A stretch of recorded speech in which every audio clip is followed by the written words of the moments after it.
Howdy. Howdy. It's great to hear all the chatting and networking. Welcome. I'm Elizabeth Schwartz, Interim Vice President of Human Resources. Welcome to... What? Oh, sorry.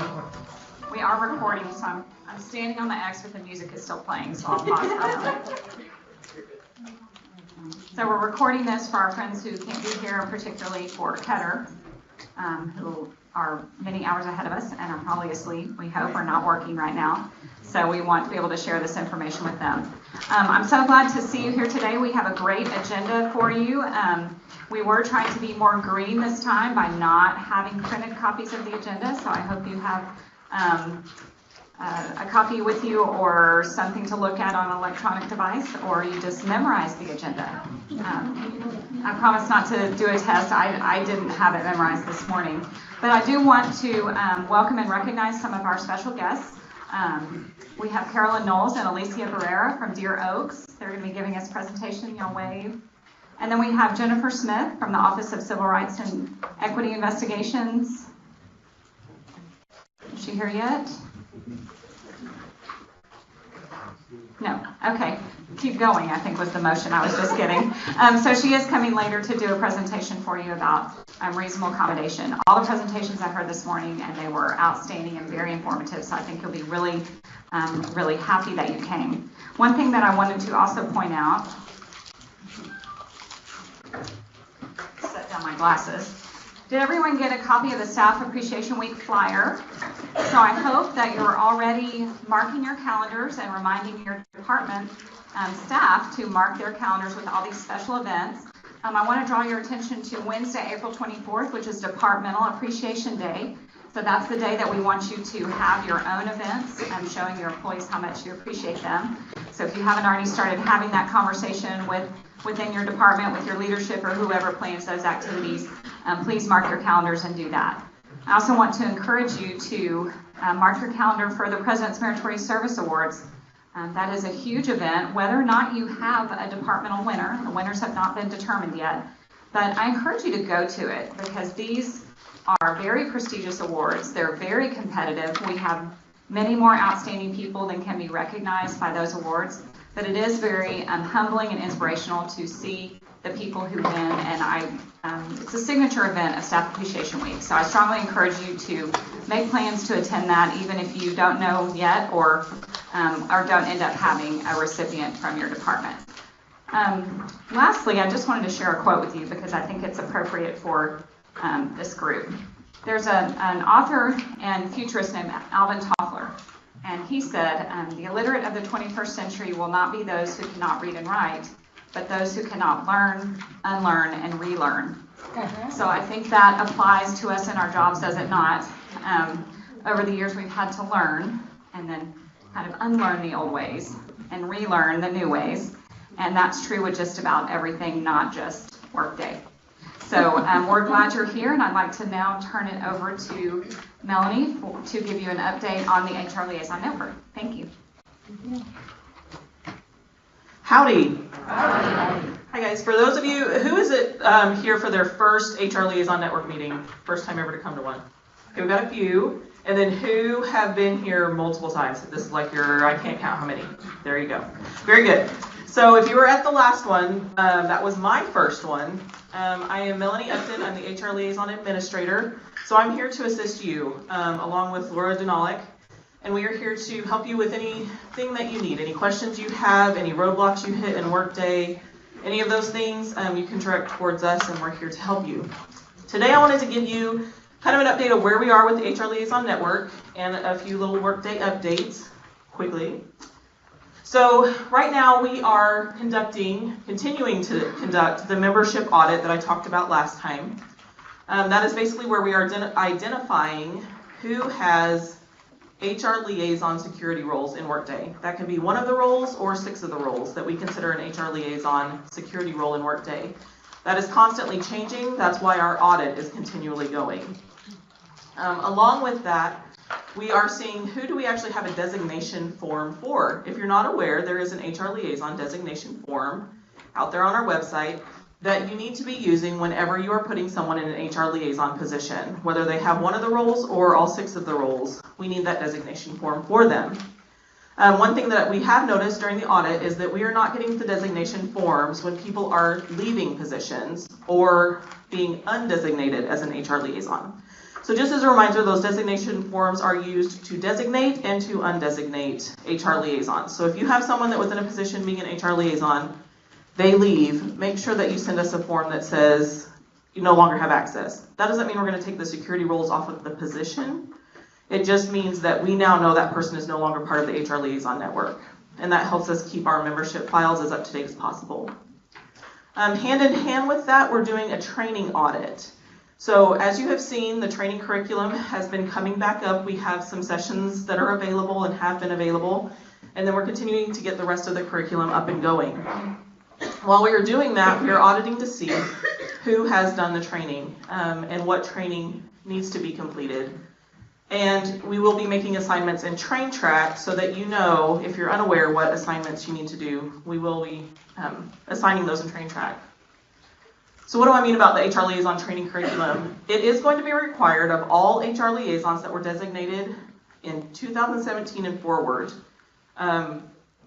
You probably have not had any of the training, or you were unable to complete the previous certification program. The HR liaisons that have been around for a while and you received the previous certificate, we're not going to make you go back and take all of those classes again. However, I would encourage you to look at those courses and see if there's anything that you need to brush up on or that you might be interested in taking. For example, our workers' compensation session, it has been updated to include origami. If you're not aware, origami is the new process for submitting workers' compensation claims. So you may want to go attend that session, even if you've been an HR liaison for as long as you can remember. Course completion since 2017 will be counted in the audit. Anything taken prior to 2017 that you did not receive a completed certificate for will not be counted in the audit. So this is just going forward from 2017 on. When I say HR training curriculum, I mean the foundational and functional courses. And you may say, well, what are those? Well, that's why we're going to be assigning those in Train Track, so that you don't have to worry about what courses am I supposed to take. You'll know because you'll be assigned those courses. Foundational are required of all HR liaisons. Functional are going to be the courses that you need to take because of a certain security role that you hold. So you will know which one those are. I will tell you, if you are an HR contact, you will have to take all of the courses because HR contact has enough security access within Workday. All of those courses will be required of you. The training assignments will be made in Train Track with a due date of December 31st. So we do have our HR Liaison Training Conference coming up, and I will have that registration up next week. So keep your eyes open for either in the LNN on Monday, the HR Liaison Network News, or a special one sent out next week that will tell you when registration is open for this conference. It will be at Rudder Tower, and there's going to be 8 courses offered over the course of 2.5 days. There's going to be position descriptions and hiring procedures, benefits overview, leave policies and procedures, organization consulting and resolution management overview, workers' compensation procedures, Family Medical Leave Act, paying employees in Workday, and Fair Labor Standards Act. Those courses are all going to be offered during this training. You'll see that some of these courses have not previously been offered up until this conference. Specifically our benefits overview, leave, policies, workers' comp, and FMLA. So we will let you know when that registration is open so that we can get you guys trained up as quickly as possible. Workday updates. So Workday 32, if you guys are in the afternoon session, you may have watched the WebEx this morning for the preview of Workday 32. The major areas in Workday impacted with this update is payroll, recruiting, safety incident tracking, user interface. More information was available in the HR Liaison Network News that came out on February 18th. There was a little bit more detail about what was changing. And then the Workday preview that was this morning, we just found out, breaking news, the system is going to have a second chance preview of Workday 32 on March 5th in the afternoon. So once they have finalized the time and details of that, it will come out in the HR Liaison Network News of when that WebEx will be. So if you missed it this morning, you'll be able to catch it on March 5th, hopefully. In addition to that, the Workday pilot has been completed. And by complete, I mean that the initial Workday pilot group that went through all of the HR Liaison Workday trainings with professional development has been completed. We've given them our feedback, and now they are going back and making sure that all of those trainings are enhanced and adjusted with that feedback that they received from the pilot group. It makes me very encouraged. I feel like the pilot went very, very well. It's going to provide HR Liaison training in Workday in a hands-on experience. And with that, we are going to incorporate that HR Liaison Workday training into the curriculum eventually once it is finalized and available for you guys to take. And that will just help enhance your ability to do your job. We welcome your Workday feedback, whether it's good, whether it's bad, whether you figured out a way to do a process that saves you a bunch of time. Don't keep that to yourself. Go ahead and share that with us. You guys are the ones that are out there doing the day-to-day tasks that maybe we necessarily don't have to do in the HR office. You guys are the ones having to assign grants to certain positions, and you're having to hire 50 students and then unhire 50 students. So a lot of things that we don't necessarily have to do in HR, but we need to know those processes so that we can help spread that information across the board. So if you've had triumphs, or if you've had heartache or run into a brick wall, let us know about that so that we can help get you to a point where it's less frustrating to do your job. So here's some of my final thoughts. Keep an eye, or 2, or 7, or 15 on the HR Liaison Network news. That is where we send out the most important information. That's where I'll let you know when registration is open for the training conference. That's when we'll let you know if there's any changes to policies, procedures. Any of that pertinent information comes out in the HR Liaison Network news. Also, the HR Liaison and Workday section of our HR website is currently being overhauled. So we have begun the process to evaluate what's not important information on there, what is not even valid information anymore, and what information do you need on there that's not currently on there. So that is already in process, and as we make those updates, you'll either notice them or we'll send out an information in the LNN to let you know what has changed or what has been updated. Remember that we're all in this together. This kind of goes in with the feedback thing. As we evolve, as Workday evolves, like with the 32 update, and as we evolve in Workday, we're here and we're all doing this together. So the more that we can help each other and the more that we can share information, the better off that we'll be, so that we can all get this process, policies, and procedures all streamlined as easily and quickly as possible. And with that, the HR Liaison Network Summer Meeting is going to be June 25th. So go ahead and mark your calendars for that one.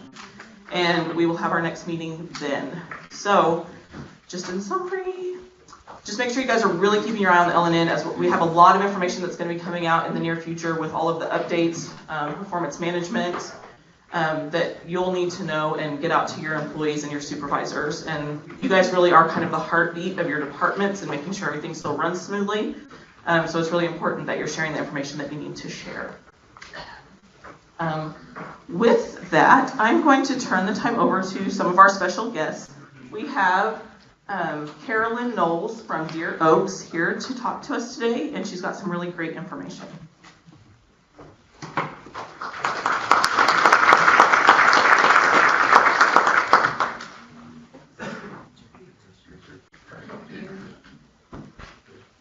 Good afternoon. I'm Carolyn Knowles with Deer Oaks EAP Services, Employee Assistance Program Services. And I'm here today with our Executive Director, Alicia Barrera. And we want to introduce you, for those of you who are not aware, of some of the main features and highlights of the Employee Assistance Program. So, of course, the Employee Assistance Program is designed to assist employees that might be experiencing difficulties, whether at home or at work, but in some way, these difficulties might impact their job performance. So we're there to help, and we provide both counseling and work-life services in order to assist. Now, of course, the Employee Assistance Program is accessible 24 hours per day, 7 days per week, 365 days per year. All that an employee or a household member would have to do is call our toll-free number that you see indicated here, 888-993-7650. And a master's level counselor will answer the phone and provide assistance. Now, in addition to the 24-hour helpline, we also have a new app called iConnectU that allows an employee to speak with a professional and have a virtual call. Now, that app may be downloaded from your smartphone store or tablet store, and we have a special registration code that we will provide at the end of the presentation that will allow you to register to access that service. And in addition, on our website, we also have a live chat feature where you're able to access our staff through the website. So we do give you several options in order to reach out to the EAP and hope that everyone will take advantage. Now, eligibility, that is an important concern for most employees. Anyone living in an employee's household is able to access the service along with the employee. And that means even college students away. So if they have a college student in California or in another state, Mississippi, Tennessee, then that student is able to access the EAP. Okay? Any questions about that? And this does not have to be someone that takes the insurance, the medical insurance through this organization. Okay? We get asked that question quite a bit.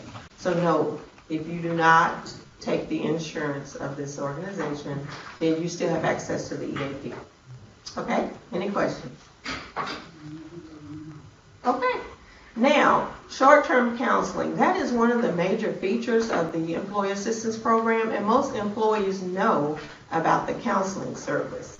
So your employees have access to up to 5 counseling sessions per person, per issue, per year. So as the issues change, then employees have access to additional counseling services. What would happen if someone needed counseling is that they would call our toll-free number and reach one of our professionals. Then we would complete an assessment, a screening or risk assessment that would allow us to determine what it is that the employee needs assistance with. So once we complete the screening process, then we're able to provide the employee with a referral or the household member with a referral to services. Now, if it's a standard referral, of course, we would call and find a provider who is available within the next 5 business days, and then we would contact the employee back or household member back to give them that information. So they really will be seen pretty quickly. All that they have to do is call and finalize that appointment. Any questions about that? Okay. Now, referrals, in addition to referrals for counseling, if someone called in and they said that they wanted to have a referral to a support group, a certain type of support group, we also provide community referrals. But we still want to screen the individual, okay? That is just part of our process. In addition to the standard counseling where they go to a provider's office and sit down and have a session, which the sessions are usually 60-minute sessions, but it could be 50 minutes plus the provider may write their notes for 10 minutes.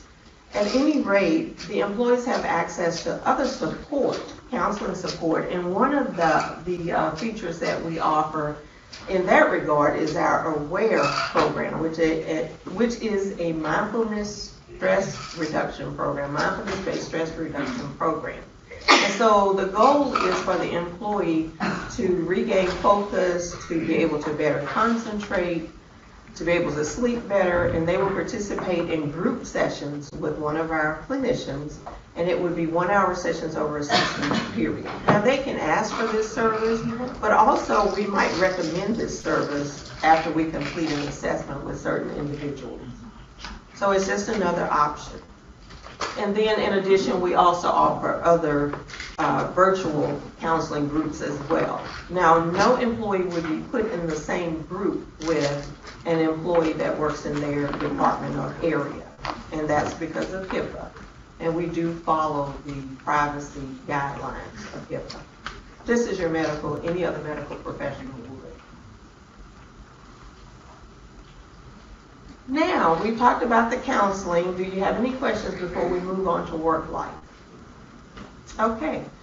Another feature that we offer includes our work life services. And our work life services include all of those other services outside of counseling. One good example is our legal service. So if an employee has an issue that would require consultation with an attorney, they get up to a 30-minute consultation on each issue. So as the issues change, then they're able to call us back, contact us back. All services have to be directed through the helpline, the number that you saw earlier. So employees have to call the helpline. If they need to speak to an attorney, they would let us know what the issue is, and we would find an attorney who is licensed in this state or in the state of the service that they're needing, and that attorney would assist them. Now, there are certain issues that we do not assist with, and one being if an employee is disgruntled and are interested in legal advice, is interested in legal advice about the organization. We do not get involved. If they have a case with the Internal Revenue Service, we do not get involved. If they are a small business owner and they have issues that they'd like to discuss with that business, we do not get involved with that. So we cover a lot of different issues, but those three plus class action suits we do not get involved with. So mostly employees come to us if they have concerns about divorce, if they have child custody issues, if they have property issues, and things like that. So please keep that in mind. If an employee goes through the 30-minute consultation and they decide that they want to retain the attorney, then the attorney will offer them up to a 25% reduction in their fees. And their sessions can be telephonic or face-to-face. Any questions? Another service that we offer is the online will, and it is an interactive will. It allows an employee to go in, complete the will, and if they want to print it and use that as their official document after following a couple of other steps, they would be able to do that. If they have questions, they're able to call back in and speak to a financial or legal consultant for advice and information. Okay. The form is created by a company called NOLO, and they are a legal documents creator. And they are able to save that information, and if you want to go in and change that information, you're able to do that. Again, if you want to print that and use that as your official document, it's no cost to you because of the relationship with Bureaus. So it's a free service that we provide. The will is on the website, by the way. Does that include medical directives? We provide information and advice, yes. Now, if you need to actually have a power of attorney created, then of course that would be a fee to do that. But certainly we can help you with understanding what that is, what that covers, the information that you need to prepare something like that. Now, financial services are provided through our accredited financial consultants. And they come from various backgrounds, and they're available to assist with budgeting questions, debt information, even if your college student has financial aid and debt issues that they're dealing with. We're there to help. So we ask that you just give us a call at the toll-free number, and we will provide the assistance that you need. And anything that we can't provide, we will research and find whatever resources that would be appropriate for your situation. Identity theft and recovery, that service is also available. If your identity is breached, then we are able to assist you with information, recommendations. We can tell you who it is that you need to contact in order to work on restoring your credit. So give us a call. You do get a consultation, a 30-minute consultation for the issue that you might be faced with. Child and elder care resources, that is another area that we provide assistance. So if you have a need, you can either call the toll-free number that you saw, or you can use the chat feature on our website, which we will talk about. It's called Live Connect, and it allows you to go in and ask for resources and information. And of course, we need to know if this is something that is urgent, or if this is just a standard request. So you would let us know, give us specific information about what it is that you're looking for, and we will provide the resources and assistance. Now, we also have daily living conveniences. We know that anything might happen. You might go home and find that you have a plumbing emergency. Then you would call us and we would help you to find plumbers in your area. And you may not think of the EAP when you're in a situation like this, but we want for you to consider us and give us a call. You let us know the urgency of the situation, the specifics that you're looking for, what type of resource you're looking for, and then we do all the legwork. So we want to make it convenient for you. We do not want for you to have to be at work and trying to figure out or do research to find resources when we are able to make that information available to you. Any questions? Now, another service that we offer is what we call the Take the High Road on the Highway program. So this program allows you, in times of trauma or impairment, to be able to access our reimbursement service for cab fare, Uber, or Lyft. So if you find yourself in a situation where you're impaired, and that could be because of alcohol and drugs, but that could also be because you have had some type of tragedy or traumatic event to occur in your life and you're not able to drive yourself home, we will take care of that. Now, what we ask you to do is call our toll-free number. We will tell you where to send the receipt, because we will need a receipt, and we will reimburse you up to $45. Any questions about that? It's used a lot during the holiday season when people find themselves impaired. But of course, it's unexpected. It's an unexpected occurrence. So you give us a call and we will tell you where to send the receipt. Okay? And the Critical Incident Response Service. So we are available to provide on-site counselors in the case of a traumatic event that occurs for a group of employees. One common way that this service is used is when someone dies, someone from the workplace dies.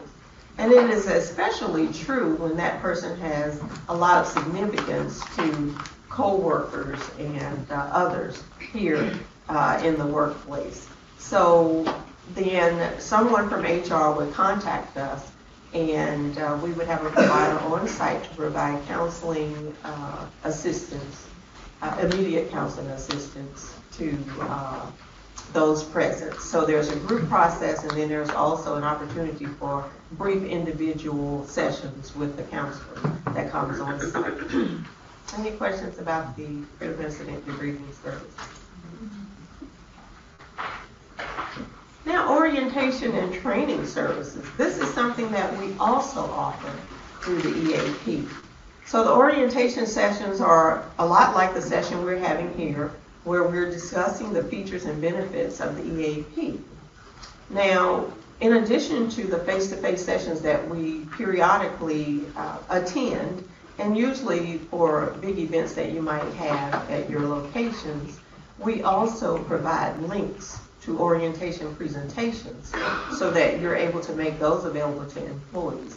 And you may want to consider something like that, especially for your new hires, because they have so much information with them when they first come on board. It's sometimes difficult to remember all of the little details, and especially of a service like this. So that is an option for you.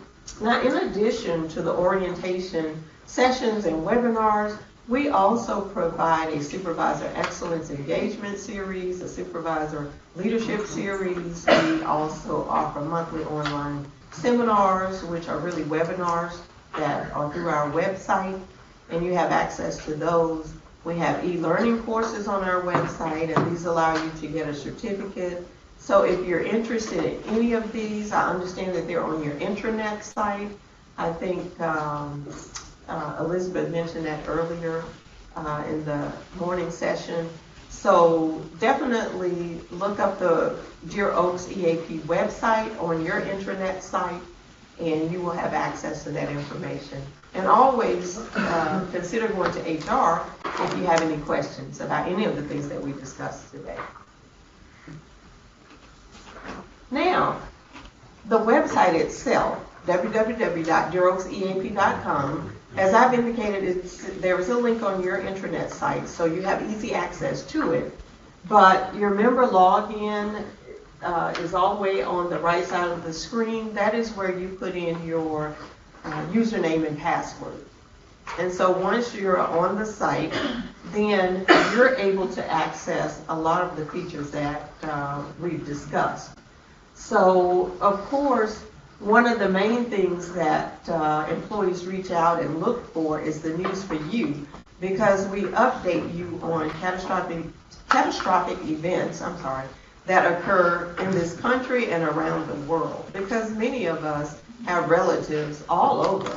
So you never know when someone in your family or someone that you know might be affected by what's going on. So we provide updated information and resources on the News for You site. We also have the online seminars that I just mentioned, the webinars, that are available each month. There's a new topic, and once that topic is available, once it launches, then you're able to access it for up to 2 years at least. So we have our presentations archived, and you're able to look at least 1 to 2 years back. So if you've missed, or if you see a presentation that you'd like to view, you're able to do that. You're able to download it and view it. If you have questions, there's a place for you to ask questions, and someone will get back to you with a response. We also have, again, information on the Take the High Road program, just in case you forget how it works. There's detailed information there. But remember, you're able to ask us a question through the website, as well as call in if you have a question, if you forget how something works. And you also have your HR team that is able to assist you. Now, on the right, all the way over, you see the centers. So we have the legal and financial centers. We have the savings center, which is a coupon center. So if you want additional information, if you want actual resources, then you would use the centers in order to access that information. So it gives you a lot more detail. So when you sign up for the savings center, for example, it gives you coupons. So you get coupons for shopping, coupons for restaurants, etc. If you have personal office equipment that you'd like to purchase, you get discounts and coupons for that. So the website is full of a lot of information. If you look at the top, you see choose language, the top left. Well, the site converts to Spanish. So that is something else that maybe families, in addition to employees, might want to take advantage of. Below that, you see the home page. So Employee Assistance Program is the next little box, and that gives you a fact sheet of information about the services. So it bullet points what we're discussing today, so that anyone has access to that information. And then the next little button that you see is the newsletter button. So each month we put out a newsletter for supervisors and a newsletter for employees. So those are accessible right there on the site. And the next thing that you see is our satisfaction survey. So if you or an employee or a household member decides to work with one of our providers, our network providers, and you want to compliment that person, then that's a great opportunity for you to complete a satisfaction survey and let us know. Let us know your thoughts. Any questions? Oh, and one final thing, the Live Connect feature. Remember I said earlier that you're able to chat with our staff on the website. Well, that's through that Live Connect button. So if you need a daily living resource or convenience, then you would go to Live Connect. Any questions? Yes? What is the code for the iConnect You app? Okay, we're going to get to that. Thank you. Great question. Here's more information about the will. Generally, this will would cost, but because you have a relationship with Dear Oaks, it is no cost to you. There's a code that you put in, and it allows you to print it if you want to use that as your official document. The Savings Center, again, you would access corporate perks when you sign up for the Savings Center, and they will send you email all the time that gives you discounts and coupons and opportunities to make purchases. And the iConnectU app, this is kind of the way the screen looks on your phone when you get ready to download it. So it's step by step, it's pretty easy. Now with the iConnectU app, on the final slide, you will have the code. So once you put the code in, then you have an opportunity to create your own password. And because the iConnectU app you're using personally, you put your own personal information, not your organization's information. Okay? So it's a little bit different than the general website login. And then we provide many different types of promotional flyers and fact sheets. So the program collateral is always available. If you have a particular concern or a particular issue that you think we might have a fact sheet for, let us know. You know, stress management, grief, we do have fact sheets for different topics. And we have our Did You Know series that kind of highlights a special program. So instead of you having everything on one sheet, you have information about the legal service or the financial service or the take the high road. And that may be another opportunity for you all to provide information to employees about the service. So again, we provide a lot of collateral. And so to answer your question, here is the iConnectU app code 127592. That is what you use in order to create your own login on our iConnectU app site. The website is there, www.dearoakseap.com. The passcode is there. If your organization has its own passcode, then I guess you would use that. I don't know if you want to say anything about that. About the password. Yes, just a friendly reminder, hi, Mary Schubert back here. The username and password that you referred to earlier for the website is just TAMU with all lowercase. The same thing for both the username and the password. And then I also wanted to point out that the newsletter, employee newsletter that you referenced earlier, those are typically in the wellness work newsletter, the monthly newsletter that we send. You actually don't have to log in to take that home and look at the work. However, we do recommend it to go to our website because obviously there's a number of great programs out there that not enough people know about and not enough folks are actually taking advantage of. And then the one thing, if you could just confirm that these services are free. The services are free. Yes. All of the services that you have previewed with me today are available to employees and household members alike at no cost. They are being covered by the organization, so it's no cost to you or any of the employees that work with you.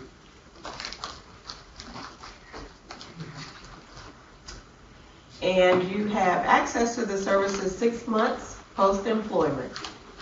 So whether you terminate voluntarily or involuntarily, due to death, families still have access for up to 6 months of an employee. Or layoffs, you still have access for up to 6 months post-employment. Any other questions? Does that cover retirement as well? Retirement for up to 6 months. Can we get a copy of this presentation? Yes, it will be posted. I think Dr. Schubert indicated earlier that it will be on the website, the internet site. Thank you.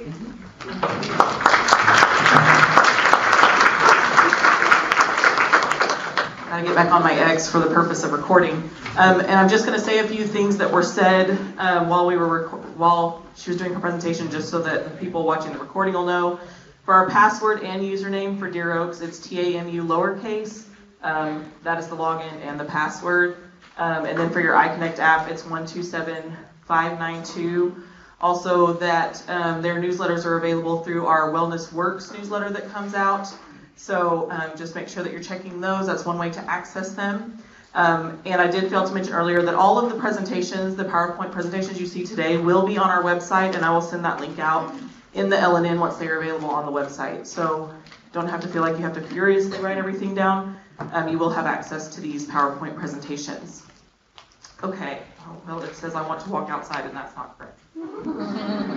Okay, I have the time right now is about 2:42. Yes, so let's go ahead and take a break, and we will reconvene at 5 till 3. So we'll take a break now, and we'll be back in here at 2:55.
So,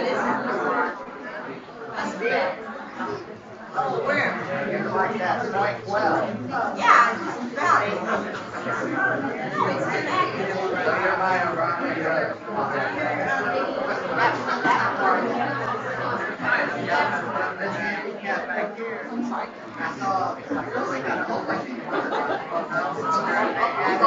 Oh, I didn't even notice you did that.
And I wish I'd never stopped. I don't know why. I think it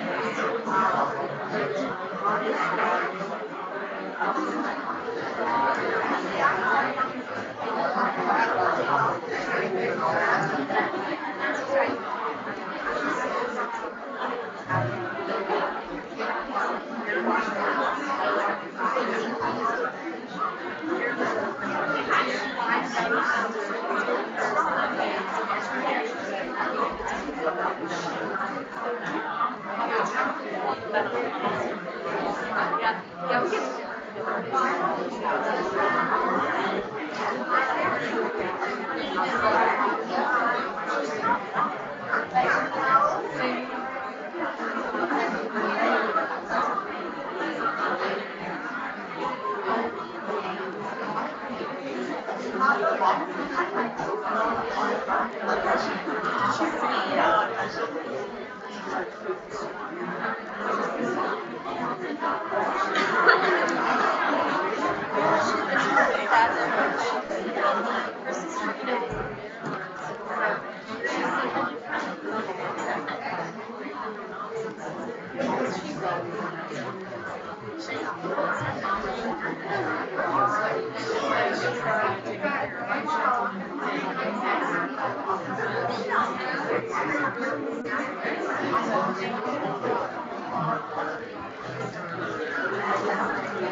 I think Julie must have called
Howdy.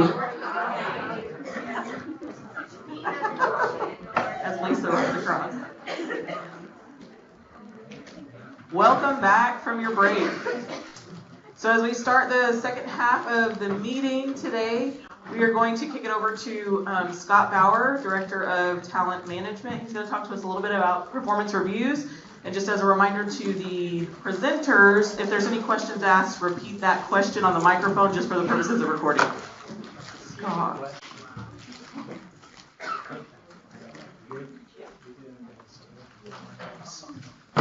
Well, good afternoon and howdy. Howdy. Glad y'all are all here. Y'all look a lot more bright eyed and bushy-tailed than our morning group was, so that's good. I hope you're enjoying the time and learning some good things about Deer Oaks. I didn't know some of that stuff, I hate to admit, but it's a good service for us, and as I think one of the key things that I never really recognized either, and I'm taking a little more time because I have more time. Mary's going to hold up the sign for me. But that you don't have to have employee benefits to take advantage of those things, and I think sometimes that may be a little confusing for some of our employees as well. But what I want to talk to you real briefly about, I actually thought of a couple of other things that I really wanted to mention to you, so I'm going to take a little more time than I did this morning. First thing is that check the LNN hopefully on Monday, and there's going to be an invitation to take a survey. The survey is going to be about reference checking. And I'm interested to know a little bit more about your reference checking, how you do it, who does it, when you do it, how you do it, emails, phone calls, things like that. I'm looking into some different options for us, for the university, for reference checking. So if you have time, it shouldn't take you more than maybe 5 minutes or so to do the survey. I would appreciate that. And then there's another one that is coming out to the general campus population, and it is having to do with a recruiting video that we're going to make. And there's a lot of videos out there. I mean, there's no shortage of things out there on the web for Texas A&M University. And it shows a lot about what the university does, the students, the faculty, the great research programs, I mean, everything that is Texas A&M University. One thing that I noticed that was not as visible out there is you. And so I want us to be a little more visible about the employment side of Texas A&M University. So the survey that I'm sending out is actually asking for stories. What's your story? What is it that you are here for? Why are you here? What brought you here? What have you done that's that you think is fulfilling our core values? Things like that. So be looking for that as well. Coming out, hopefully maybe even today or tomorrow. I'm not sure when that's supposed to come out. So, but I would appreciate your filling that out or completing that, and then also encouraging anybody else in your departments to do that as well.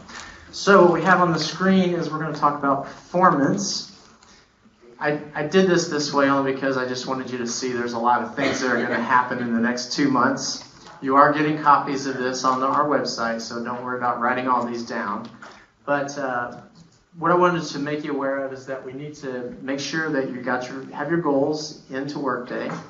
So they're put in, managers approve them, and if they're done before we launch the performance review, which is on April 1st, then those goals will automatically populate into the performance review.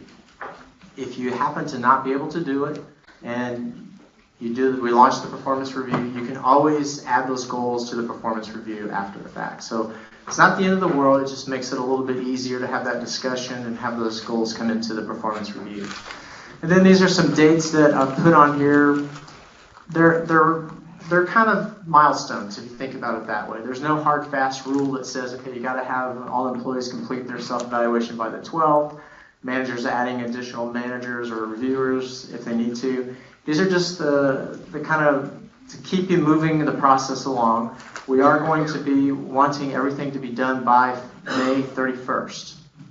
So that means that the review is done, the discussion has been had with the employee acknowledges it, the manager acknowledges it, and we go and we're ready to move on. So we talked about the goals. The other thing that I need you to focus on is the edit position restrictions. So what that means is that if a job has changed from last year to this year, the responsibility section of the job description, the position description, moves into the performance review. So if that has not been updated, then what's going to move into the performance review is going to be the current or the old position description responsibilities. So if there's been some slight changes to those, make sure that you go in there and get those done because they still need to go to the classic comp group to get those moved through. So if you, for whatever reason, don't have a chance to do that prior to the launch and you discover that it's just, really not doing the employee a service with that review, we can cancel that review for them. You can go back and edit position restrictions put them back in that new job, and then we can relaunch the performance review. Unfortunately, you're looking at a 2-month window, so if you know that you may have some of those things to work out, please go ahead and look at those, have your managers look at them to make sure that all those are updated the way that they need to read. The other thing that we need to look at are the reporting relationships, the supervisory organizations, and just make sure that you have the right manager for the right employee. Because whoever that person is reporting to, that's who is going to be the manager for their performance review. So you may want to have just a quick look to make sure that you've got the right line structure for the employee and the manager, so that those will come out all right on the reviews. The dates, as I said, they're just some milestones, some guidelines. They're not, if you want to get done early and you want to be done before May 31st, please, I encourage you to do that.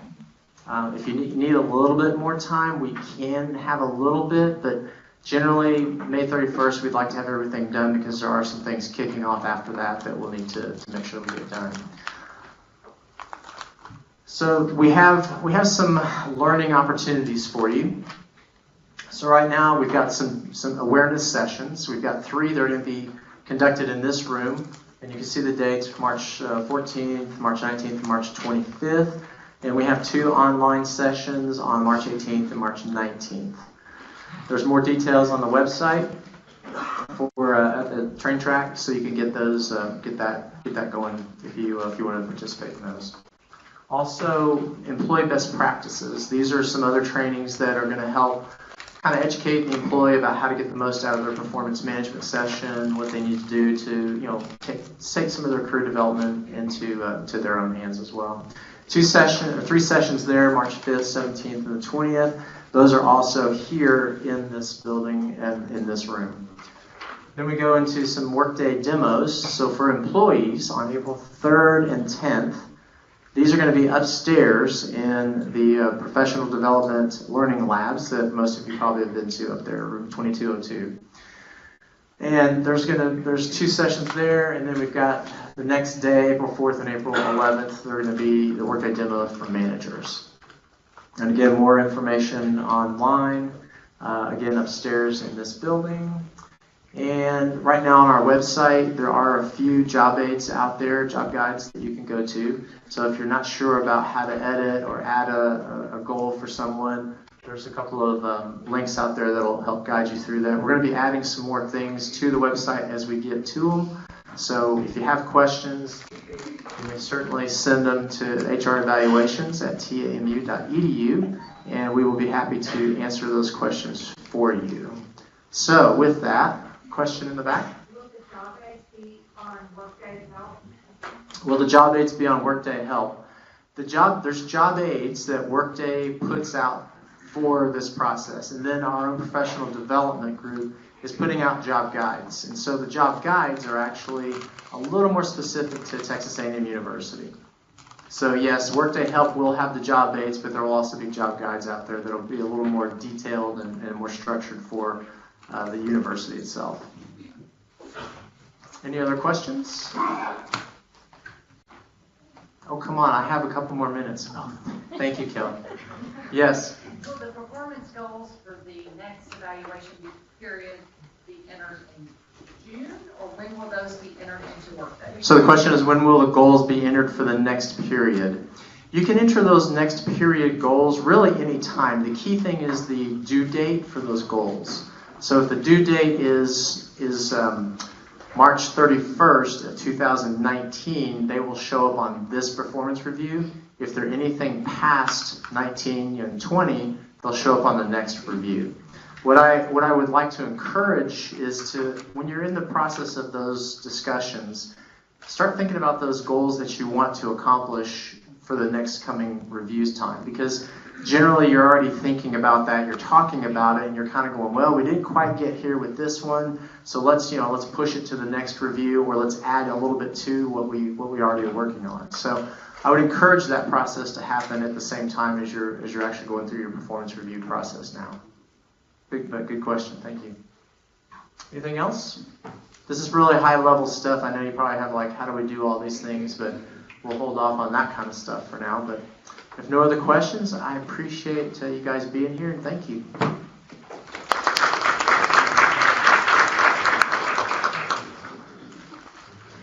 Thanks, Scott.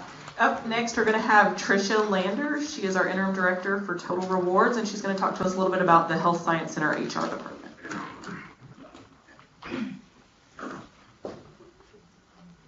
Howdy, everyone. Do I have some HSC liaisons here today? I know 2. Yay. Welcome.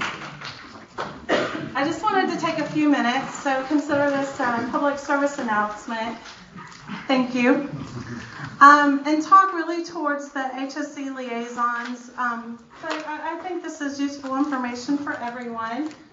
Within HROE, we have created a team of HR generalists. I'm going to get my clicker. Scott broke it. Thanks a lot, honey. You get up here and take No care extra of charge. it. There we go. Thank you. I'll be your kind of like. Oh, you're awesome. We want to be a business partner for the Health Science Center within HROE. So we have come up with a team of us that we're going to be able to assist with programs, really the high volume programs and all of the Workday actions. We're going to be the central point of contact for HSC employees, retirees, the departments, the colleges, and of course our liaisons in regards to any leave issues, benefit issues, retirement issues, recruitment and class and comp, as well as organizational consultant resolution management.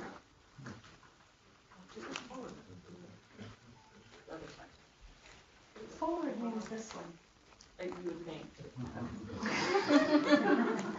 Some of the other services, though, that will continue to be delivered by HROE staff are going to be the professional development, the wellness program coordination through Wellness Works, and any of the analytical services.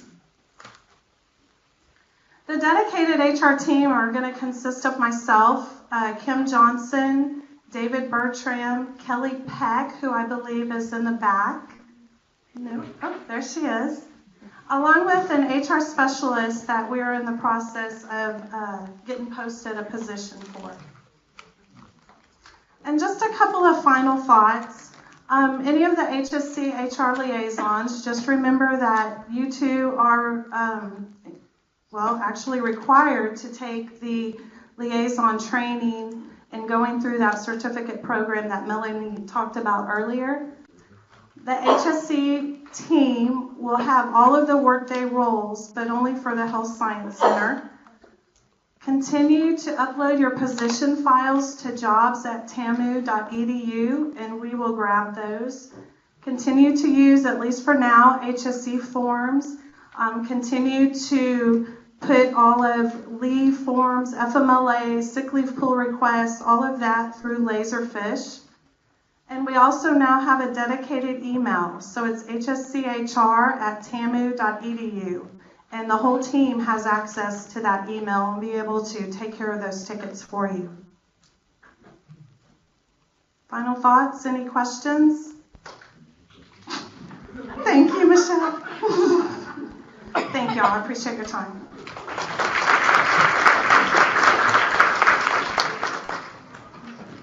Thank you, Tricia. Just like Tricia said, we are incorporating the HSC HR liaisons into our training program. So all of that I spoke earlier about the training also applies to our HSC HR liaisons. Up next, we have Jennifer Smith. I have to read her department name. With the A&M Department of Civil Rights and Equity Investigations, because I didn't want to get it wrong. So we have her here to present for us.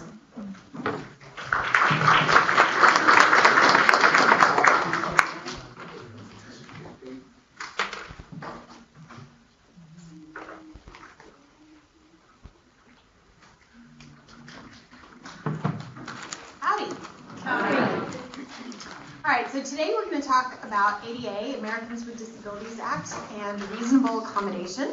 But before we get started, I'm going to take just a moment to tell you about my new department.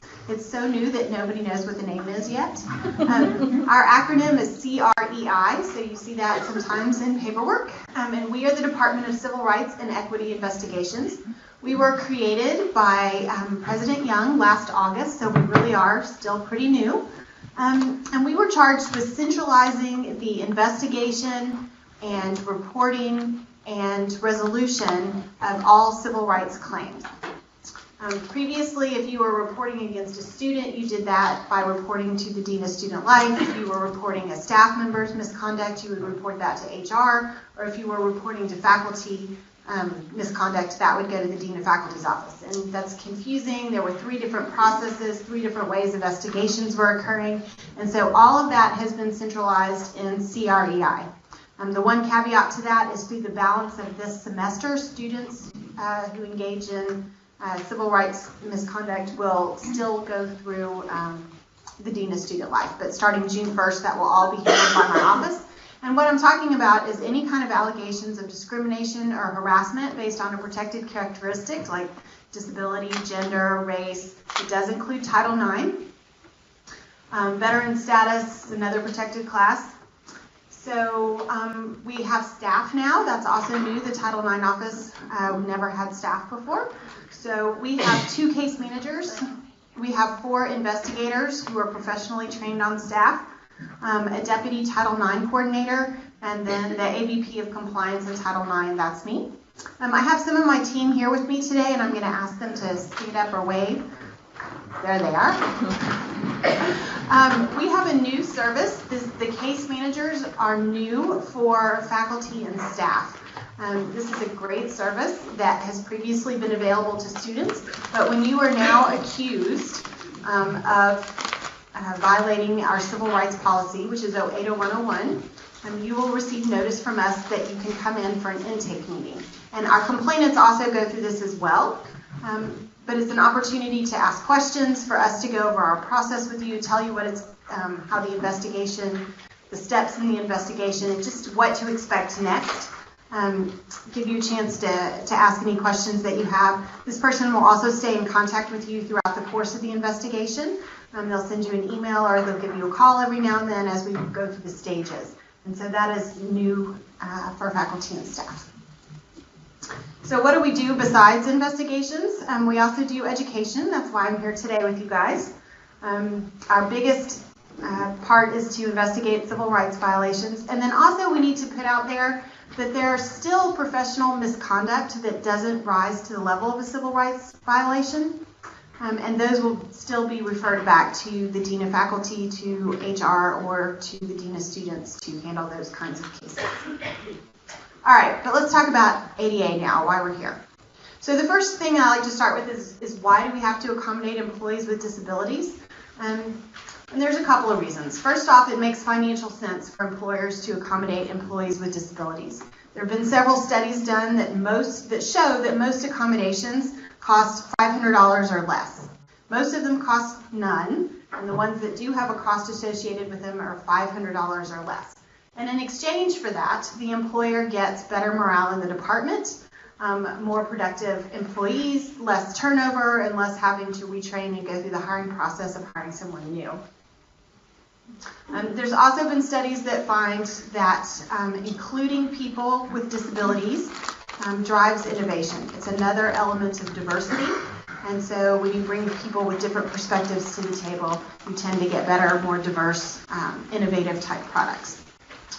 All right, the second reason is I'd like to ask you to have a little bit of compassion on these cases. Any one of us could walk out of here today, get hit by a bus. I know that's a terrible thing to say, but it is true. You could find that you wake up tomorrow morning with a disability, with the incidence of age.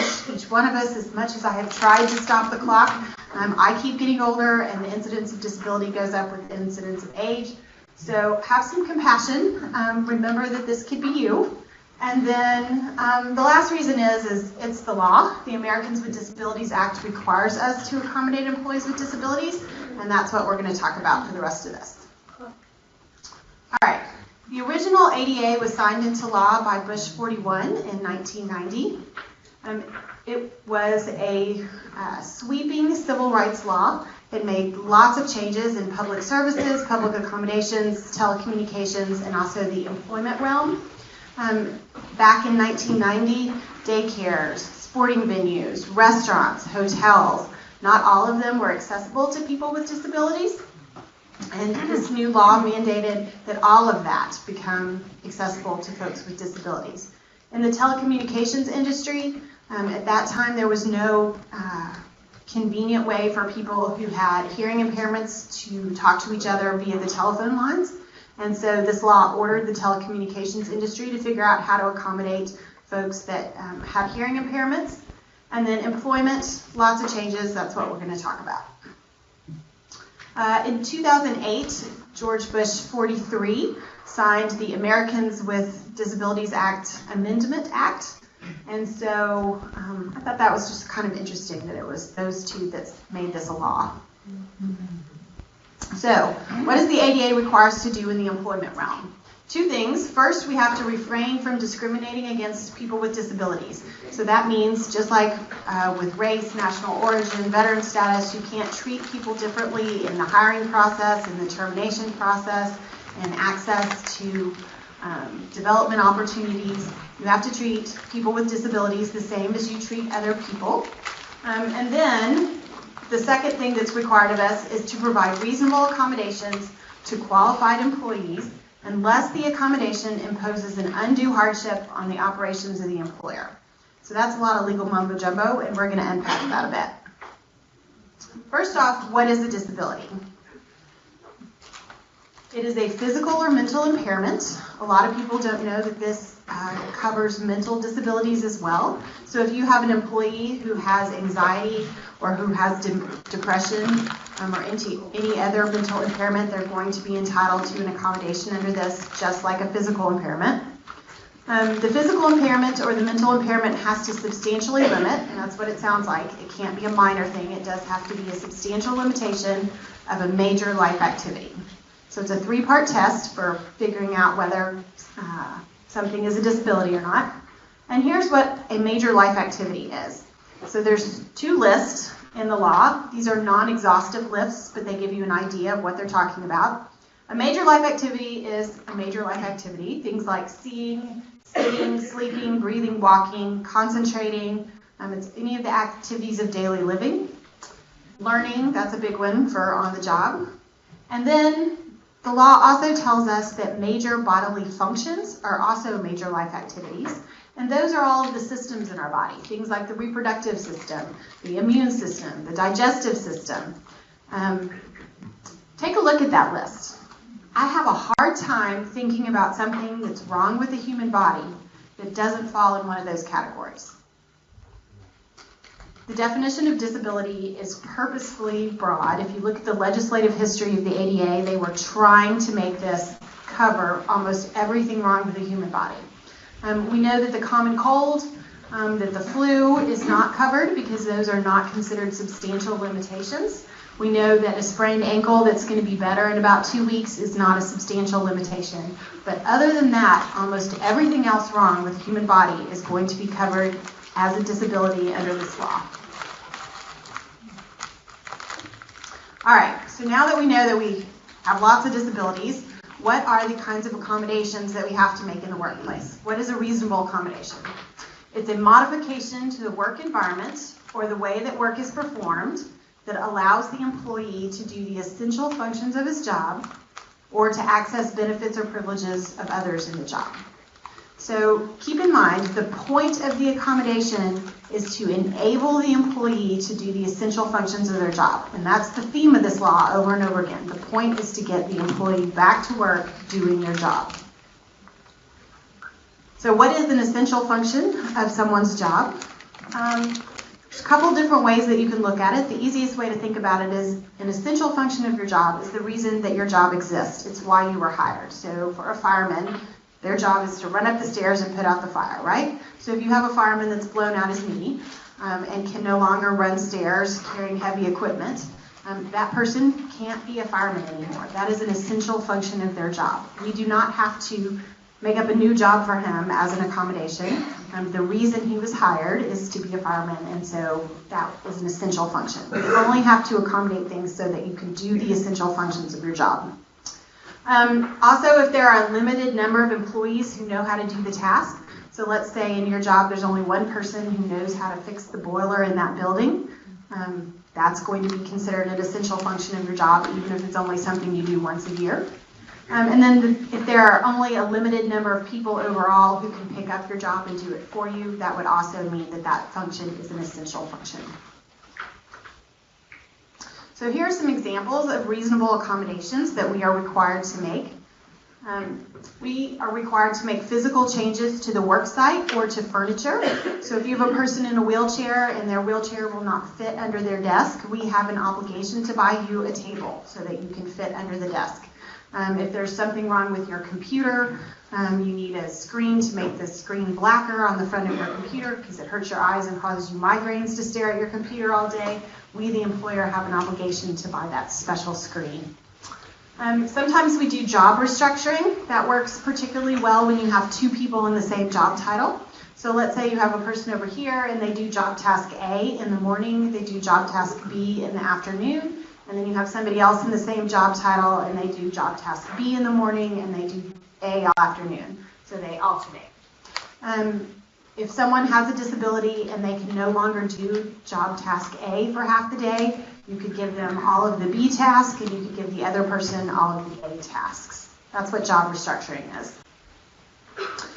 We are required to look at modifying schedules and to reducing hours to part-time. That's often a surprise to department heads.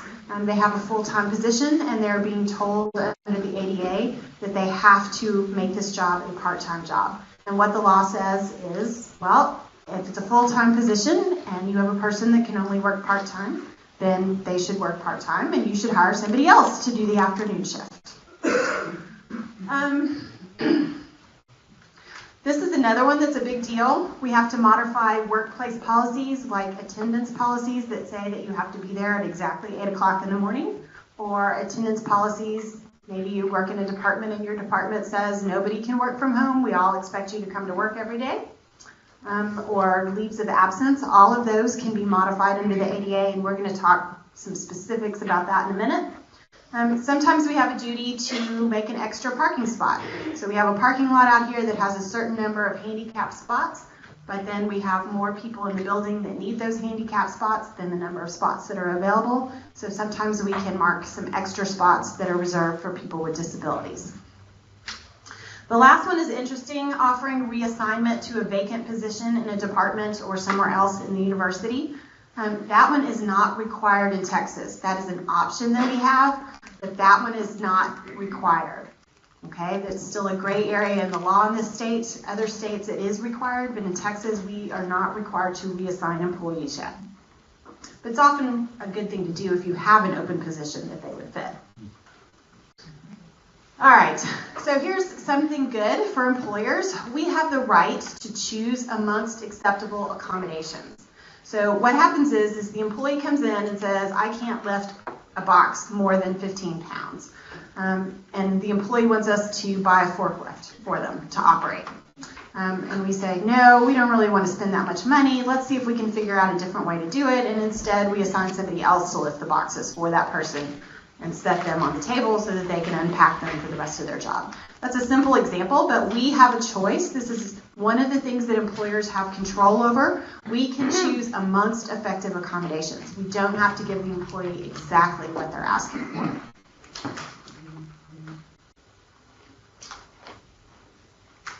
All right. This is denying an accommodation. If we cannot find an accommodation, or if the accommodation that the employee is asking for is not reasonable, we do have the right to deny it, and we'll talk about that in a second. But if you're going to deny an accommodation, this is a new policy for A&M. We're working on the policy now, but it should be rolling out in the near future. You have to pull in OCRM before you deny an accommodation. And OCRM is going to discuss the denial with our ADA coordinator. who is Peggy Zapalak, and she also works for the Office of Risk, Ethics, and Compliance. In order to deny an accommodation, the ADA coordinator has to sign off on it. These are some reasons that we can legally deny an accommodation. The first one would be that the employee is asking for a personal use item. So a personal use item is something that the employee would use to accommodate their disability at home, not just at work. So things like hearing aids or wheelchairs, things that the employee would take home with them, we do not have to provide those items. We are not required to create a new job, so if the employee cannot do the job that we hired them to do, we do not have to make up a new job just because they have a disability and can't do that job anymore. We do not have to lower the quality of work that is expected of this employee, and we don't have to lower the quantity of work. So if the employee is supposed to be turning out 5 reports a week, they cannot request an accommodation which would only require them to turn out 3 reports a week. We do not have to remove the essential functions of their job. Not supported by medical. This comes up a lot. The employee will say, I want an accommodation of not having to work the night shift ever. And if you look at the medical paperwork, what the medical paperwork says is the employee has to be assigned to a steady shift, not a rotating shift. And so that is just an employee who doesn't want to work the night shift. But as long as you assign them steadily to nights or steadily to days, we would have met the doctor's requirement. So we only have to give what the doctor says is the employee's functional limitation. All right, we do not have to give any kind of accommodation which would be a direct threat to others. One time I had a request for a completely dark work environment, and this employee worked in a room with about 8 other people. Light was giving the person headaches. And it was a documented disability. It was a real thing, but the problem is if I put 7 other people in a dark room all day long, they're going to be tripping on cords, and there's a big problem. So instead of turning off the lights in the room where they were, we were able to give that employee a small office elsewhere by themselves where they could keep the lights off. Okay, so you guys know on FMLA that if a person, I'm switching to a different law, hang on, but they're similar laws. So a lot of employees, when they ask for FMLA, they ask for FMLA leave related to their child sickness or a serious medical condition of a spouse or a parent, not just their own. And so FMLA does apply to all of those situations. ADA does not. ADA only applies to the employee's disability. So we do not have to accommodate an employee who needs time off to take care of, not under the ADA, under FMLA, but we don't have to accommodate an employee's need to take care of a spouse or a child under this law. And then the last thing is that we don't have to grant any accommodation that would be an undue hardship on the employer. So that one, there's a 3-part test for what is an undue hardship. What does that mean? It is a significant difficulty or expense. And the interesting part of that is that when the courts look at to see whether we have complied with the ADA, they look at A&M as a whole, as our budget, not as a department. So if you have an employee that wants a $2,000 ergonomic chair because they have a bad back, and you tell the employee, I'm sorry, we don't have any money in our departmental budget for that, we can't afford that, the court is going to come back and say, yes, but you are part of Texas A&M that has a bazillion dollars a year budget. There is no way that $2,000 is going to be a make or break item for you guys, so you need to have bought the chair. Okay, so it's looking at the resources of the organization as a whole, not the department's resources. Undue hardship, if it is unduly disruptive, and a lot of people when the law came out tried to use that to say, yes, if I buy this fancy chair for somebody over here with a disability, then everybody else is going to want a fancy chair, and I don't have the money to buy a fancy chair for everybody, and that is going to be really bad for morale, that will be unduly disruptive. And the courts told us, no, bad morale is not unduly disruptive to your department. So I'm not sure what unduly disruptive means other than that, but it didn't work. Morale didn't work. Fundamentally alters the operation of the business. So if I run a fertilizer company and I have an employee who has multiple chemical sensitivities and comes up to me and gives me a doctor's note, says she's not allowed to work around fertilizer anymore, and instead she asks for a reasonable accommodation that we alter the factory and instead of fertilizer that we produce teddy bears, we would not be granting that because that fundamentally alters what we as a business do. The thing is that every case, every time you get a reasonable accommodation, it is a case-by-case determination. And a lot of people tend to have these rules that they apply. Nobody's allowed to work from home, or everybody has to be here by 8:30 in the morning. And that's what the ADA says we don't do. You can have those rules if you want to, but if you have a person with a disability, you need on a case-by-case basis to evaluate whether or not that rule actually makes sense, or whether it can be bent a little bit for a person with a disability as accommodation. Undue hardship overall is a really hard one to prove. It's very unlikely that we're going to get over that hurdle because we have so many resources as a university, not just monetary resources, but people resources as well. And so if we have someone out, it's going to be really hard to show that whatever they're requesting is unduly disruptive. All right, time for some true-false. A department can choose not to hire a deaf applicant because no one else in the department speaks sign language. Yeah, you guys are right. That one's false. Just because no one else can communicate with this employee, the court would say no. Actually, we have lots of technology. We can email, we can text, we can hire a sign language interpreter for a meeting, like the Monday morning staff meeting. No way is that going to fly in today's age. All right, custodian Cliff undergoes cosmetic surgery, but then there are some complications, and now he is not able to lift more than 10 pounds for the next 6 weeks. This is a daily task for a person in Cliff's position. He has to set up for meetings, and at the meetings, he has to lift things that weigh more than 10 pounds to set up. So Cliff requests an accommodation, he says, for the next 6 months. Sorry, 6 months, not 6 weeks. For the next 6 months, he wants to be exempt from setting up for these meetings. But his supervisor tells him that the university does not need to accommodate his condition because the surgery was voluntary. What do you guys think about that? Why? I mean, after all, this is Cliff's own fault. He signed up for cosmetic unnecessary surgery, right? He can still do his job and he can't lift, right? He can do everything else. So you hit it. So the lady in the back is saying that he can do the rest of his job, he just can't lift 10 pounds. So that's a very important question.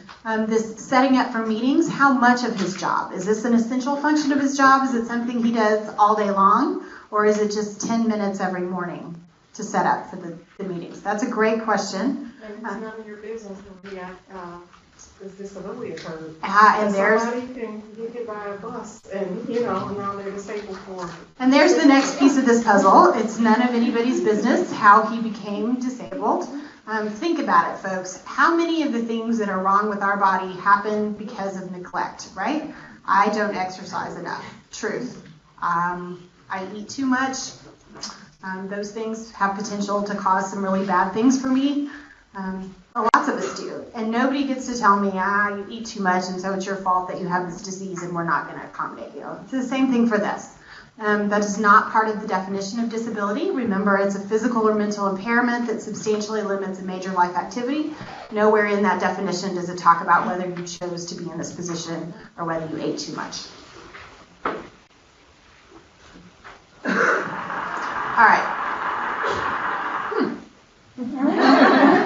So let's talk about leaves of absence for a minute. Allie has been out for 14 weeks. Now remember, on FMLA you get 12 weeks, right? So she's used up all of her FMLA time now. She's burnt all of her sick time and all of her vacation time. So she is out of any kind of paid leave at this point. She brings in a doctor's note saying that she needs two more weeks of time off, and then she's going to be able to return to work. So under the ADA, is a little bit more leave time a reasonable accommodation? Yes, you guys are exactly right. If she just needs 2 more weeks and her doctor has said that she can get back to work, And if she just has a little bit more time off, then we as an employer are required to give her a little bit more time off. But what if the doctor says she needs 8 more weeks off? Maybe. I've got a maybe. Anybody else? Depends on the job. Ooh, that's good. Case-by-case determination, yeah. So the answer is most likely not. We have some case law that says 2 weeks off we're required to give, 8 weeks off in addition to FMLA we are not required to give. So in between those two numbers, I don't know the answer to the question. But these are the parameters that we do know. What if the doctor isn't sure if we just give her 2 more weeks? The doctor says, yeah, she might be able to come back to work, she still might need more time. Where are we then? Okay, what if we reevaluate in 2 weeks and we get another doctor's note that says she needs 2 more weeks? You guys ever had an employee like that? It's always 2 more weeks, right? You get a series of little notes. All right, so what the courts say is that indefinite leave is definitely not a reasonable accommodation, okay? We have a job to get done as an employer. That's why we pay her, why we hired this person in the first place. And so not ever knowing when this employee is going to be fit for duty, we do not have to keep giving her more and more and more leave. All right, but sick leave pool. We have this thing called sick leave pool here. Sick leave pool is an option. It is not a right, okay? These are rights. Having a little bit more time off, having FMLA, being able to use your vacation time, those are rights. Sick leave pool is not a right. It is a benefit that we give. It's a way to get paid. And not all departments understand that when they get a request from HR every month to give another 180 days more sick leave, that they have the right to say no. You do. You do not, just because somebody has been approved for sick leave pool does not mean that we have to keep letting them stay off and off and off longer and longer and longer. All right, let's talk about modifying work schedules. This is another area that departments can get into trouble with. We are required to consider, as an accommodation, flex schedules. We are required to give employees, or at least consider, can they be late without consequences? So if we have somebody whose job is to unlock the doors and to be the receptionist, start greeting people at 8 in the morning, if they get to work at 8:15, that's a problem.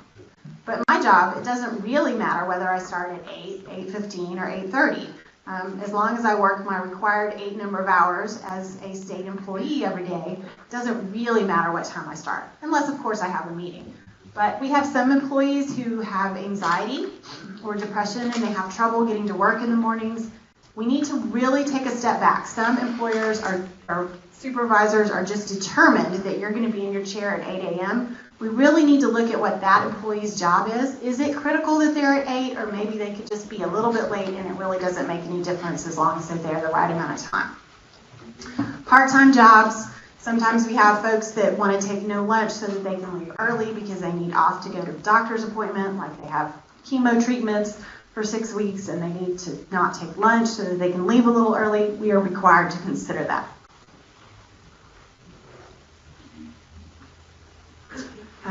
This is what we were talking about. All of those kinds of accommodations are very fact specific. Is it really essential that that person be there at that time? All right, change my supervisor. Sometimes we get requests for this person is stressing me out so much, this stress is making my heart palpitate, or some other bad side effect of hanging out with this particular supervisor. Change of supervisor is never a reasonable accommodation, okay? We do not have to change people's supervisors. So good news there for the employer.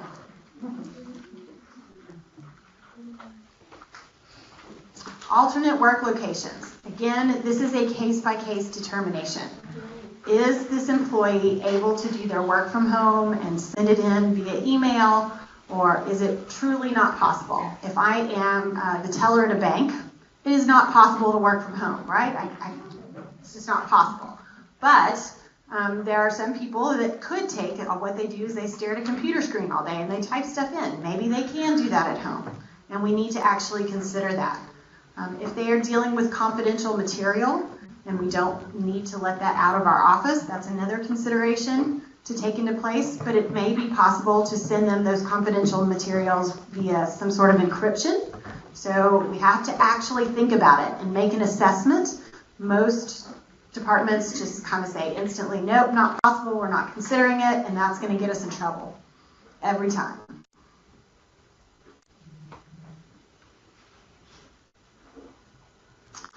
This partial telecommuting is sometimes a good compromise. When the employee comes in for a half day, that works particularly well with employees that supervise folks. Sometimes it's hard to supervise your people if you're not in the office, but if you're there for half a day and then you are available via email or telephone calls, and we even have little cameras on our computers so that we can see each other if we want to talk face to face. So sometimes that partial telecommuting is a good compromise. And then consider the role of technology, the fact that someone is not there in person to attend in a meeting. It doesn't fly with the courts. We have iPhones, you put them on the table, put it on speakerphone, and you can participate in a meeting just fine. All right, here's some things to remember as you go back to your department, things that would be great if you would educate the supervisors in your department about. We need to realize when we have an ADA request from an employee, okay? There are no magic words required. They don't have to file a request with you in writing. Anytime an employee says, I can't do my job today, and the reason for that is there is something wrong with my body, they have made an ADA request, and at that point we have a duty to begin the ADA process with them. We'll talk about it in a little bit more detail, but your supervisors, boots on the ground, front line dealing with employees, and they need to know because our liability starts when the employee says to us, I can't lift that box, and the reason is I have a bad back. Once we have an ADA request, we need to make sure that the employee gets the ADA packet. That includes a request form that the employee fills out saying what it is they want us to do to accommodate them. And then there's a form that needs to go to their doctor to fill out, a medical questionnaire. Both of those documents need to be returned, and they should return it to you as the HR liaison for the department, and then you should send it to OCRM. If some employees they have confidential medical problems and they don't want to discuss it with their department, they feel very concerned about that, an alternative is they can turn it into OCRM if they want to. All right, once you get an ADA request, you need to focus on and document your consideration of this employee's particular request. You need to figure out what it is as an essential function of their job. And you need to figure out what their functional limitations are, and you need to document that you have brainstormed and tried to talk to them about what alternative ideas might be if your department does not want to grant what the employee is asking for. You need to be flexible.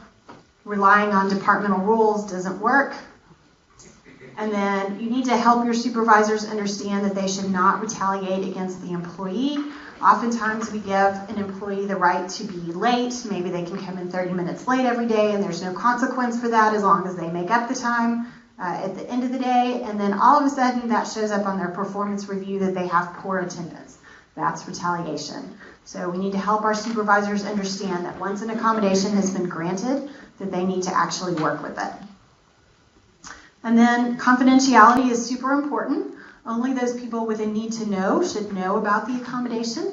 I think we all know that we shouldn't share an employee's diagnosis or we shouldn't share their medical records with others in the office. But the way we get in trouble with the ADA is somebody else in your office comes up to you complaining, why is it that Jennifer got a special chair? I want a special chair. My chair sucks. It's broken. I need a better chair. And why is it that Jennifer got a special chair? And so it's super tempting to just say, I had to give Jennifer the chair. She has a disability or she requested a reasonable accommodation, and you cannot share those things. The fact that an employee asked for an accommodation or received an accommodation cannot be shared. It's a violation of confidentiality. Unfortunately, what you are allowed to say to the employee doesn't work really well. It's that we've considered every employee's needs based on that employee's needs, and we don't discuss one employee with another employee. Basically, it's none of your business. That's the answer. All right, so you as an HR liaison have some responsibilities. Again, we are working on the policy and these will be set forth in the policy clearly, but these are your responsibilities right now already. If an employee requests an accommodation, you need to give them the ADA packet. We should not be granting accommodations without the medical to go with it, and having what the employee wants documented in the employee's own handwriting is super helpful. When the employee turns the documents back into you, you need to send a copy to OCRM. Once OCRM has had a chance to review it, you need to contact them and you need to discuss limitations, what the employee's functional limitations are, and you need to brainstorm accommodations. So here's some things to look for when reviewing that request. Do we have a qualified individual? You need to look for the link between the disability and what they're requesting. Is this person disabled? Do they meet the definition of disability?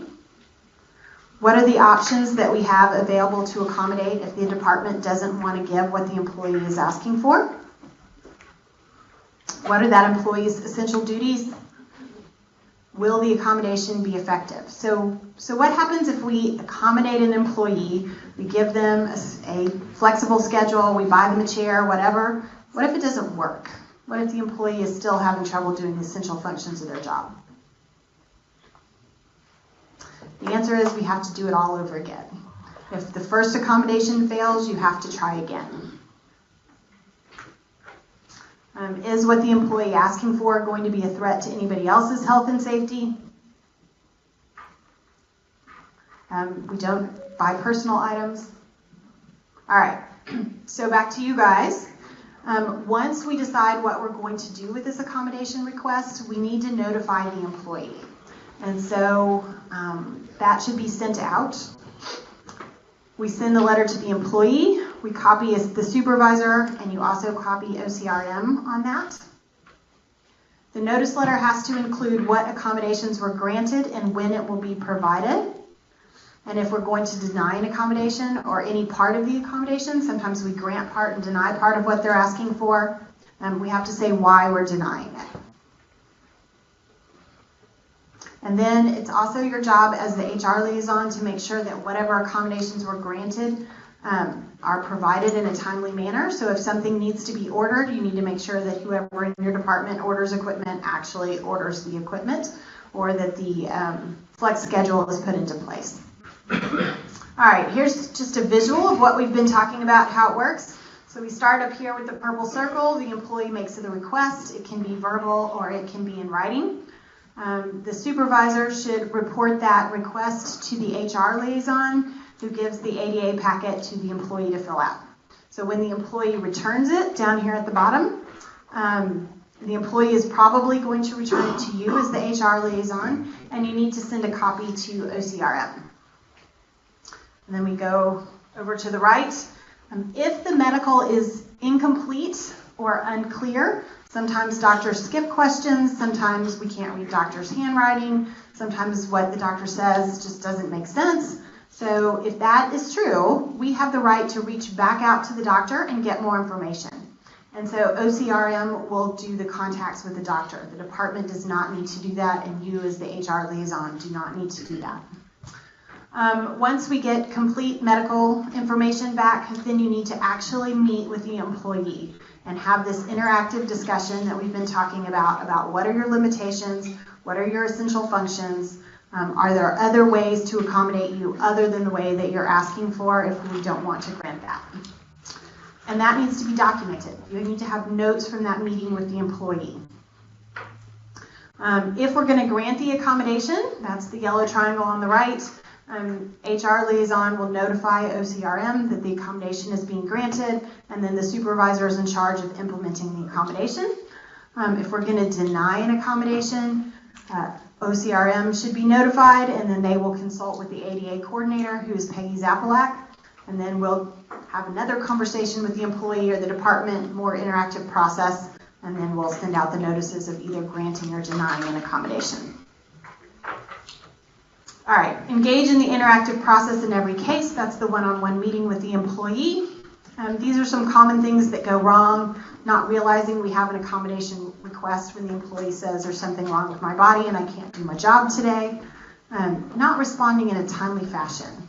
This happens a lot. It'll sit on somebody's desk for 2 weeks, and then it'll sit on somebody else's desk for 2 weeks, and we never get around to actually making a decision about it. So we need to respond in a timely fashion. Not asking for clarification from the health provider. So sometimes we get notices that say the employee is not allowed to sit for more than 6 hours with 6 hours. Okay, so what if we give the employee an hour lunch break in the middle of those 6 hours? Is that okay? What if they get a 15-minute break in the morning and a 15-minute break in the afternoon? Is that okay? So those are the kinds of questions that we can seek clarification from the employer about. And then relying on set policies, we don't do that here versus actually thinking about how we could accommodate the employee. Before you close your file, you need to make sure you have documentation in the file. And by the way, the file is not the employee's personnel file. It is the confidential medical file. It's where you keep FMLA paperwork in a separate locked file. That's where this goes. You need to have documentation that shows that you had a meeting with the employee to discuss the accommodation request. You need to show that we have information about the employee's functional limitations and what accommodation that the employee is asking us for.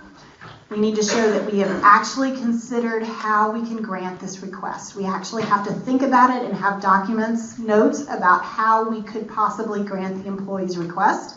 And then if it's a burdensome request, we have to show that we've tried to brainstorm other ideas with the employee. So this is a red flag issue for your supervisors. If you do not treat everyone the same, what happens is they then end up in my office filing a civil rights claim saying you're treating me differently because of my disability. How it comes up is when you have a star performer and you have an employee with a disability who's a poor performer, and the star performer comes in 10 minutes late one day and you don't ding them for being late. The person with the disability comes in 10 minutes late 2 weeks later and you do ding them. And the reason, we all know it, it's just natural. The employee who's a star performer, they're going to get their work done. It doesn't matter so much if they're 10 minutes late, right? But the employee who's a poor performer who also happens to have a disability, they never get their work done. And so by digging that employee who's the poor performer, is really the reason has to do with performance. But it looks like we're treating them differently because of their disability. So it's important that we have rules that apply to everybody across the board.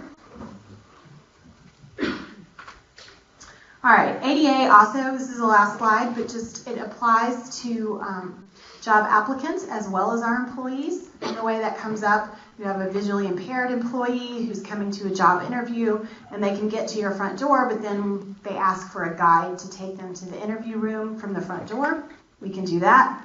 Having a sign language interpreter for the job interview. And then sometimes we have folks who have learning disabilities or some sort of physical disability that prevents them from using the computer and filling out that online application, and we should accommodate requests for assistance with that as well. That was a lot. Questions? Yes, ma'am. What kind of time frame are you talking when an ADA request is turned in and the decision is made? So the question is what is the time frame from when a request is turned in to when the decision is made? And there isn't a hard and fast rule about that. It's more of a reasonableness standard.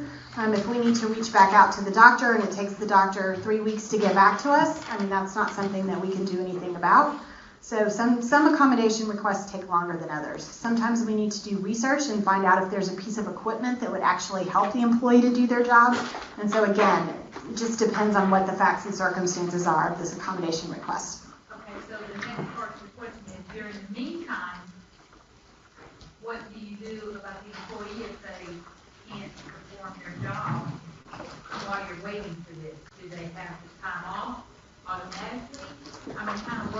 What are we supposed to do to help them in the meantime? Sure.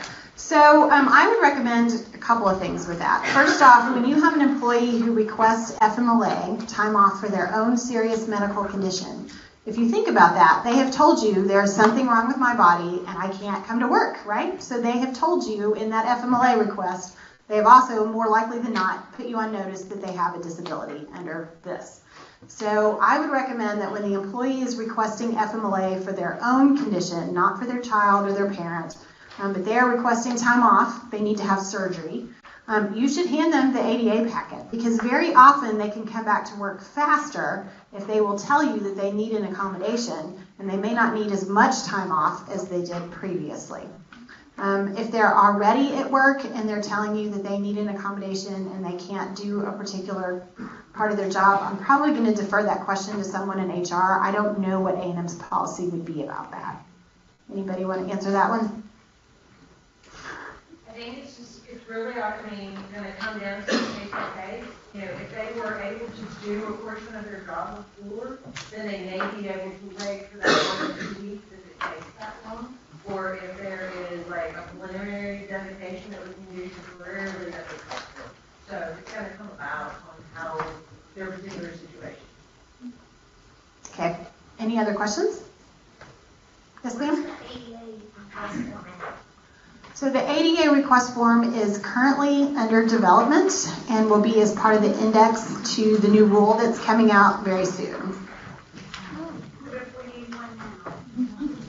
I think Email OCRM and we'll send you something if you need. OCRM@2amu.edu. Great. So just for those that are recording this, it's OCRM@TAMU. If you need a form now, you can email and they'll send one to you. So there's one more question? So the information about the sick leave pool, Mm-hmm. that you don't have to award that, that's kind of nice to hear. But if you have been in the department that has always awarded that over and over and over again, now you simply deny a person who has not met the limit. Would that not be discrimination?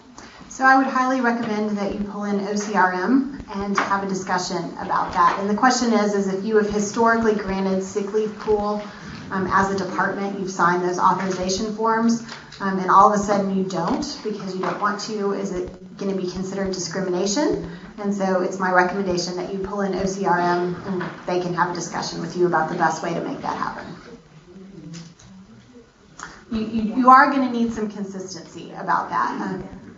I'm not saying that you can't change historically what the department has done, but you're going to need to treat everybody the same going forward. Yes? There's also a limit on how much you can give as well. So. That's true. My understanding with sick leave pool is it's 720 hours that you can award per condition. So there are limits on what can be given, yes. Is there another question? Okay. Thanks, guys.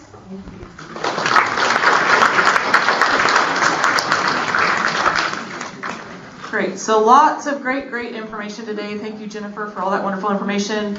Like we stated, the ADA form is going to be up. Keep your eye on the LNN, the HR Liaison Network news, because we will let you know when those forms are available online. Until then, do contact OCRM. As a reminder, the June 25th is the next network meeting. And then also the training conference that's coming up March 20th through 22nd. That registration is going to be going up very soon. Thank you guys so much for spending your afternoon with us. And I know you're sad that I'm letting you go early, but have a great evening.